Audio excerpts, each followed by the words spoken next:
The following portion of Living East Tennessee is sponsored by Revitalize MD.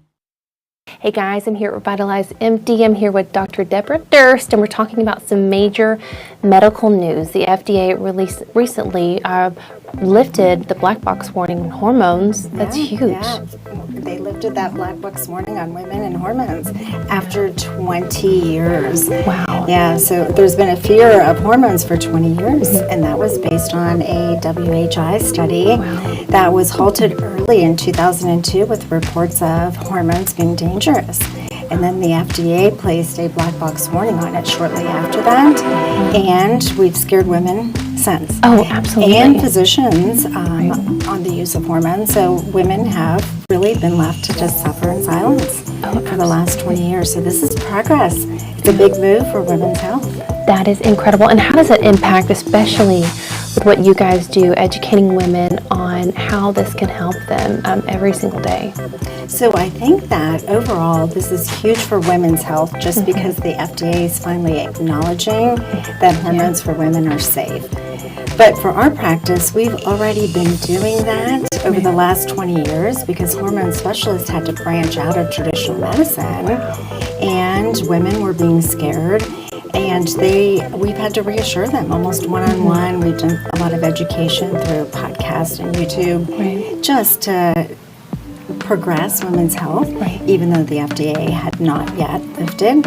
So yeah, we've been 20 years, we've been using compounding medicines to fill that void, but women are still afraid of it. And so from a practice standpoint, we've been doing that in the office, but now those women that might have been afraid will actually feel better now that the FDA has finally lifted that. That is incredible. And what kind of advice would you give to women who, like you said, they have that kind of cushion now, the FDA has lifted that warning, but are interested in looking into this and how it can really help them thrive in life? So I think it comes down to when you're talking about hormones in women, it's two things. Like you're basically talking about symptom control. And that's one of the aspects of it. So there's sleep issues that we experience, brain fog, energy, low libido, body composition changes, weight gain. And so all those symptoms that make them not feel like themselves, they now actually have solutions that are actually not being offered by traditional medicine historically over 20 years, but now we'll progress that area of medicine. But also it's preventative for bone, brain, and heart. And so what actually came out with the FDA panel evaluation was that you can reduce your risk of fracture, bone fracture in women by 50%, and cardiovascular risk by 25 to 50%. And cognitive function is a lot better. So the Alzheimer's, dementia, all of that risk decreases immediately once you start hormone optimizing.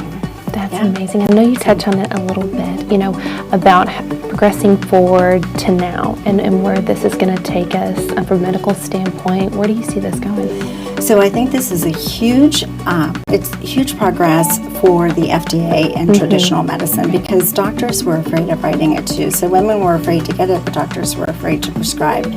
So there was still that gap in medicine. So hormone specialists have filled that gap over the last 20 years for symptom control, but also for that prevention. But basically now we might get some, reprieve because our patients would come scared by the regular doctors about hormones. And so now we'll progress that education with just traditional medicine and knowing how safe it is. But I think the big difference is that study that shut it down 20 years ago was synthetic hormones. It was done in a population that was much older. But if you actually hit a population of women as they exit, like perimenopause, which is that phase of life that you go through before you hit menopause, now we can start those treatments early on, prevent the diseases, and we're using bioidentical. And the safety concerns just aren't there with bioidentical hormone replacement. So it's exciting, very exciting. It's just a small step, in my opinion, but at least it's a big step. It took 20 years to make it, and that's why it's such a big step for medicine overall. That makes total sense too, because being a woman, nobody can really answer those questions for you. And they say, I don't know, this is what I've heard, this is what I've experienced, but through what you've been doing for so long now, it's just going to be even more. Well, and I think that if you think about, like, is it safe? You know, now it is safe. Like, we've known that for 20 years and deep diving into the science, but it wasn't necessarily accepted by even the medical societies and the traditional doctors. But the safety is there. It's bone, brain, heart preventative, so it'll decrease your risk of cardiovascular, cancer. Cancer risk isn't there. So basically now they know they're safe. So if a woman doesn't feel like herself, just know that hormones might be the cause of that, and they can get it checked and now have safe options. And maybe their doctor finally won't scare them away from them, because that's what's been happening. But that was, you know, again, across the board. It wasn't just a few doctors. It was us as a medical, you know, society, period, that we were just unaware of the safety that was actually going to play out eventually.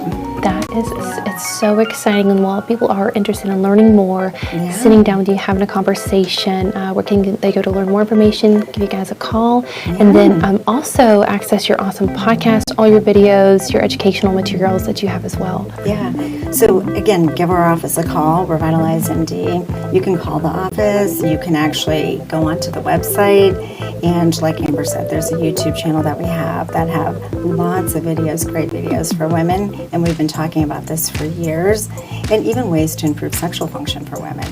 So it's exciting times.